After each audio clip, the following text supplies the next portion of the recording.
Bueno, y comenzamos ya mismo a Sí, hablar, venimos, desde el semáforo en que seguimos comunicando las noticias que traen aparejada el COVID-19, la pandemia, la situación, y vamos a presentar para conversar de eso también a un amigo de la casa. Ya nos metemos y nos atrevemos a sí. llamarlo amigo de la casa. Un acto de confianza nuestro, pero porque lo hemos leído y apreciamos mucho de que nos atiende otra vez allí desde España, donde se encuentra él trabajando ahora y es, bueno, el maestro, vamos a recibirlo así. Lo vamos a recibir a Carlos Escolari para hablar en este caso puntualmente de la pandemia como una posibilidad o como una mirada, como una interfaz de lo que él viene estudiando y trabajando también, como una interfaz para interpretar esta realidad, esta nueva realidad que tenemos en el mundo, porque es algo que nos integra a todos, Ujú. digamos, Argentina, allá también en España, el mundo completo, entendiendo esta nueva realidad. Bienvenido, Carlos, muchas gracias por estar de nuevo con nosotros. ¿Qué tal? ¿Qué tal? Gracias por la invitación para charlar un rato. Exactamente. Y bueno, venimos también a pensar cómo interpretar la nueva realidad, el mundo post pandemia, y nos gustó esta propuesta también de mirarlo con estos lentes, con esta nueva perspectiva desde las interfaces. Primero nos vamos a meter para entender y para que todos nos acompañen en este concepto de qué son las interfaces. Hablamos nosotros tal vez del teléfono, del papiro, del papel, pero ¿qué son las interfaces hoy? Sí, generalmente cuando uno habla de interfaces piensa en algo digital, ¿no? La Ujú. pantalla, el mouse, la gente que juega videojuegos piensa en el joystick, ¿no? Toda esta serie de artilugios que nos permiten comunicarnos, entrar en las redes, intercambiar información. Yo he tomado ese concepto y lo he llevado un poco más allá. Eh, ¿Por qué no pensar, no sé, que un museo es una interfaz? ¿Por qué no pensar que la escuela es una interfaz? En una interfaz hay humanos, hay personas, hay tecnologías, hay instituciones metidas, ¿no? Entonces, como un poco ampliar esta idea de interfaz, sacarla de esta situación tan pequeñita que es la persona frente a la pantalla interactuando y llevarla a otra escala, ¿no? Para incluso poder investigar otras situaciones más grandes.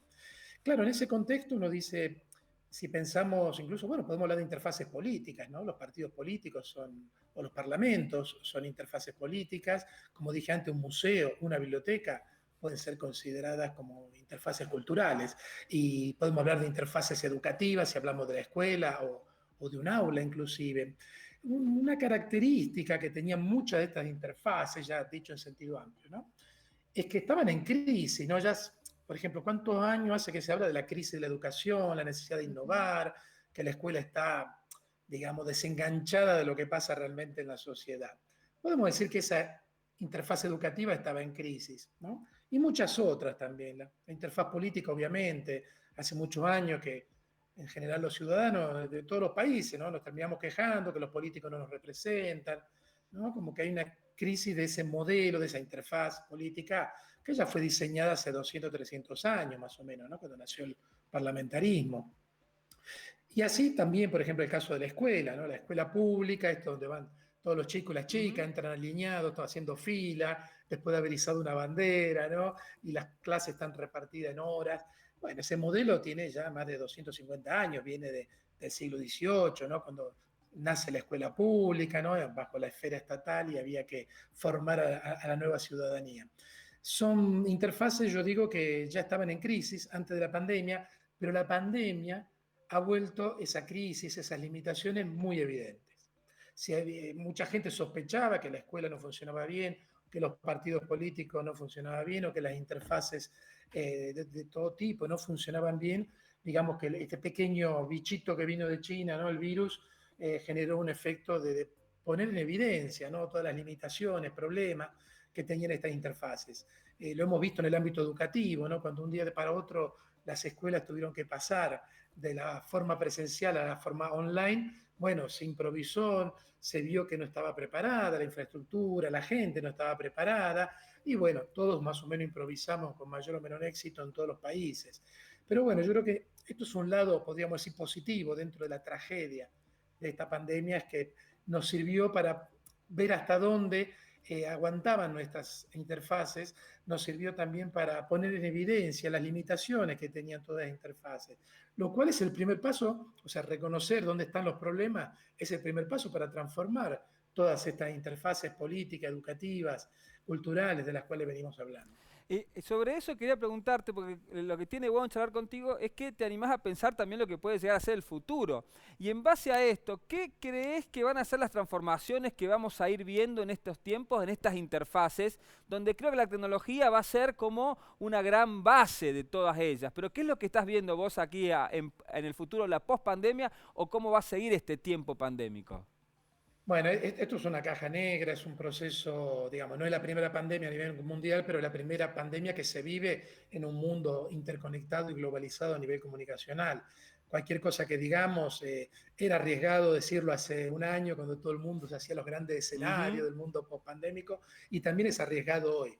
Empezamos a ver algunas cosas, se empiezan a verificar algunas posibles líneas de avance, pero yo creo que realmente los efectos de este trauma que ha sido la pandemia a escala global, los vamos a poder evaluar o ver de acá a una década más o menos.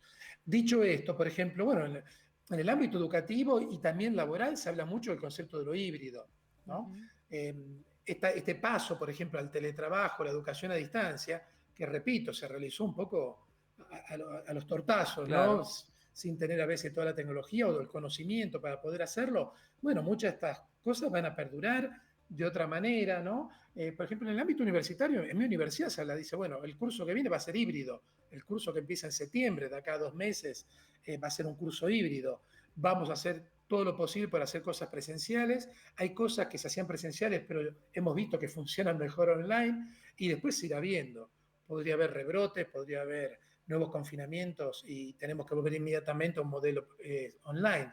O sea, vamos a un modelo híbrido, vamos a un modelo flexible también. Y yo creo que eso se va a dar también en el ámbito laboral. Muchas empresas de las grandes corporaciones, ¿no? Tipo Google, Apple, cuando vino la pandemia, mandaron todo el mundo a sus casas, ¿no? Y ahora que, bueno, la gente se está vacunando, bueno, las empresas quieren que haya menos teletrabajo. Y se está dando en Estados Unidos la situación, por ejemplo, en Apple, que mucha gente no quiere volver a la oficina, quiere volver muy pocas horas a la semana, Ujú. como que ya les va bien trabajar de sus casas, ¿no? Pensemos que Apple en los últimos años había construido esta mega Sí. sede, Sí. que parece una nave espacial que había soñado Steve Jobs. Han gastado millones y millones de dólares en construirse un edificio súper avanzado con las últimas soluciones arquitectónicas para el trabajo colaborativo, y la gente, sus empleados, quieren quedarse en casa, ¿no? Claro. Son las contradicciones del mundo que se abre ahora. Carlos, y en esta propuesta, en esto que nos contás en cada uno de los ámbitos, la idea de que exista lo híbrido, ¿cómo pensamos que puede existir lo híbrido después de la pandemia en las relaciones, en los vínculos? ¿También vamos hacia algo más híbrido o en los vínculos sería otra la salida? Yo creo que lo híbrido ya estaba en las relaciones sociales, incluso de pareja, ¿no? Fenómenos como Tinder, por ejemplo, bueno, funcionaban a pleno ritmo ya antes de la pandemia.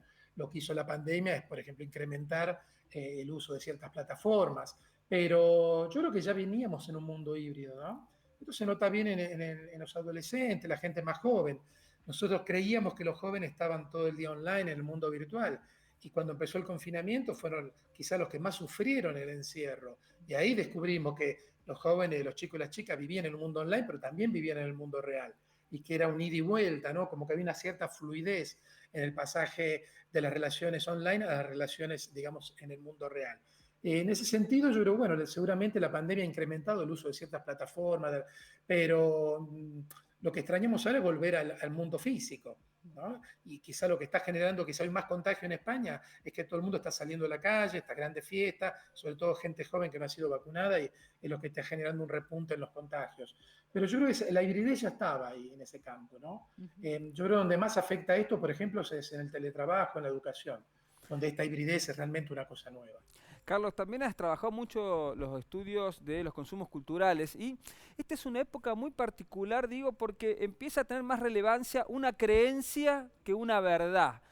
Considerando que las verdades también son relativas, ¿no? Pero digo, las creencias se empiezan a imponer sobre cualquier tipo de argumentación. Esta corriente que incluso creo que tanta teoría conspirativa de la que nosotros nos burlábamos o que abonábamos incluso para films, para libros y para cosas, ahora se han vuelto como muy posibles también, ¿no? Y es muy difícil escapar de eso, incluso en el consumo de noticias, hasta lo que tiene que ver con la interacción que tenemos con nuestros pares para ver cómo nos desenvolvemos en este mundo. Digo, hay gente de acá no se quiere vacunar, por ejemplo, y está plantada en esa, porque tiene una idea, que no sabemos si es cierta o no, acerca de alguna dominación mundial a partir de esa inoculación que recibiría.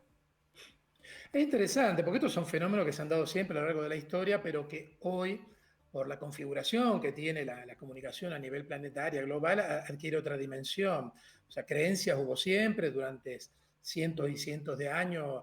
Lo que decía la iglesia, por ejemplo, era considerado la verdad única y quien osara discutirla podía terminar incluso quemado en una plaza, ¿no? Pero lo que nosotros vemos que desde el inicio de la modernidad, digamos, hace 200, 300, o menos años.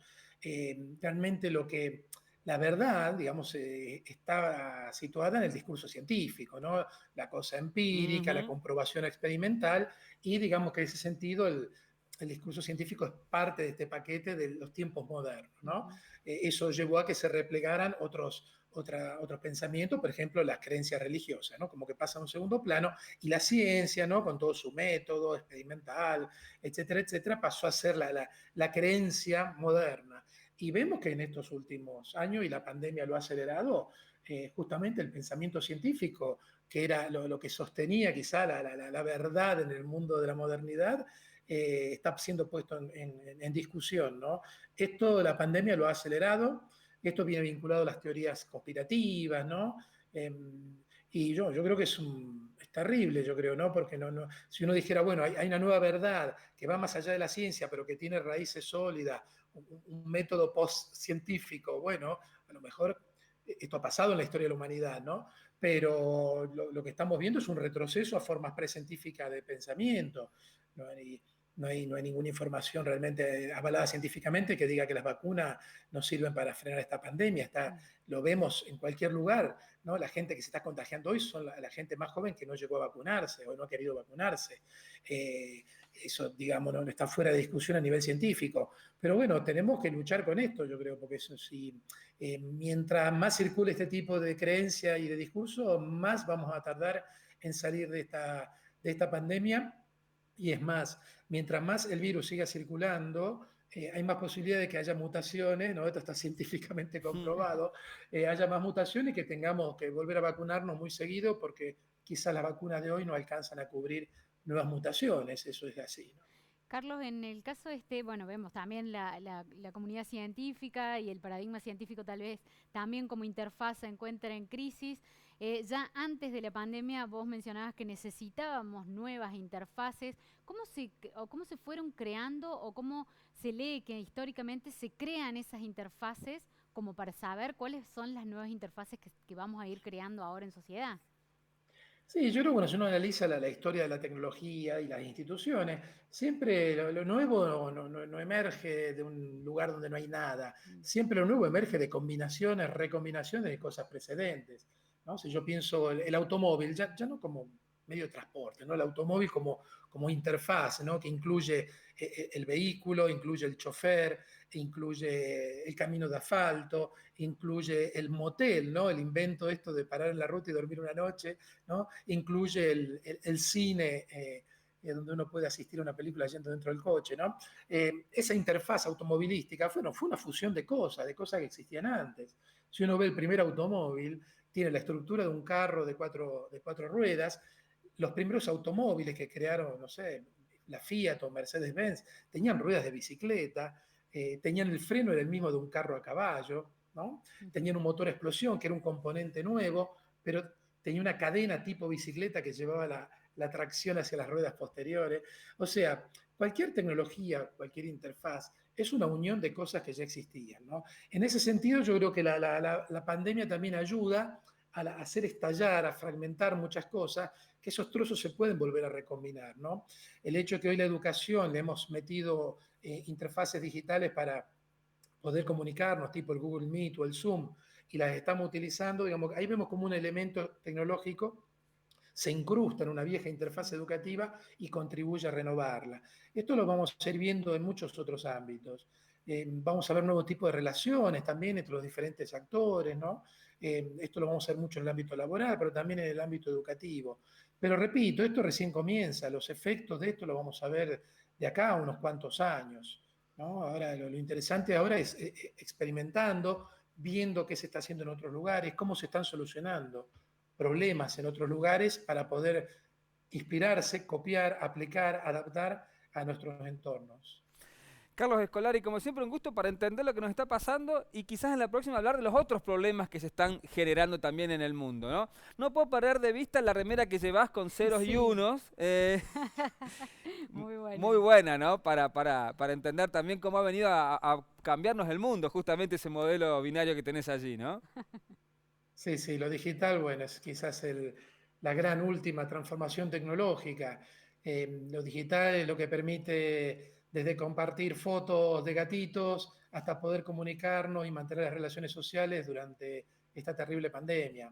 A veces hay muchos discursos críticos contra las redes sociales, las plataformas, que tienen una base, digamos, seria sobre lo que es sobre todo el peligro de la manipulación de datos, la negociación, la venta de datos personales, pero tampoco olvidemos que hay una dimensión positiva en todas estas plataformas y redes Ujú. que, repito, si no hubiera sido por esta red hubiera sido mucho más difícil eh, pasar estos meses tan difíciles, ¿no? Qué Bueno, Carlos, gustazo. un Carlos, gusto. abrazo grande allí a la distancia. Gracias a ustedes, Nos cuídense vemos. mucho. Bueno, qué linda conversación.